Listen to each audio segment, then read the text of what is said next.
Zo, een goede middag allemaal. Het is vrijdagmiddag 5 uur. Een ideaal moment voor de bijeenkomst waar ik nu naartoe ga. Namelijk naar de opening van de Limburgse Wijnweek.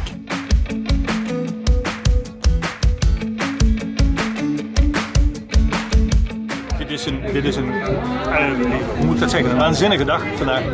Want het is vandaag voor de 50ste keer dat geoogst wordt door de commerciële gaarden.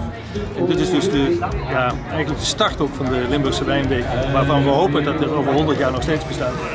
Want dat moet gewoon terugkomen. Dit is gewoon de kwaliteit die in 50 jaar tijd zich heeft ontwikkeld. En als je dan vooruit kijkt, nog eens 50 jaar verder, waar we dan uitkomen. Nou ja, goed. Het is afgelopen met de Bourgogne, het is afgelopen met de Elzas. Het wordt Limburg. Is de kwaliteit nu al zo goed van de Limburgse wijnen? Het gaat om de snelheid van leren. Het gaat om de enthousiasme en de passie. En die is hier waanzinnig aanwezig. Dit is nou Limburg op de top. Dit is waarom Limburgers trots zijn op dit soort glazen. Ruud, je had het net over de korte keten. Waar zijn jullie mee bezig bij La Saison Culinaire? Ja, een van mijn dromen is altijd dat wij de problemen oplossen voor kleine producenten. Juist omdat zij het probleem hebben in hun logistiek. Zij kunnen een prachtig product maken, kunnen het waarschijnlijk ook nog goed verkopen. Alleen dan zijn de logistieke kosten voor het bedrijf zo groot dat vaak het product eigenlijk wegvalt omdat het niet meer interessant is.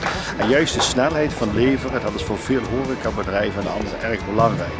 Dus om die droom te verwezenlijken hebben wij binnen de Saison Culinaire afgesproken dat we dat als een van de speerpunten pakken. En nu zijn we bezig met de logistieke dienstverlener. Die is al bij ons bekend, maar ik hou het nog heel eventjes even spannend.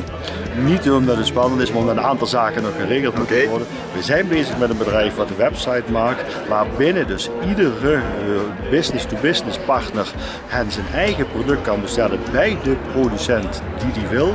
Vervolgens worden die producten dan binnen 24 uur opgehaald en bezorgd bij de klant.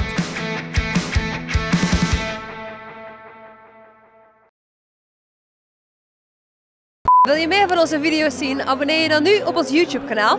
Like onze Facebookpagina en volg ons via Instagram.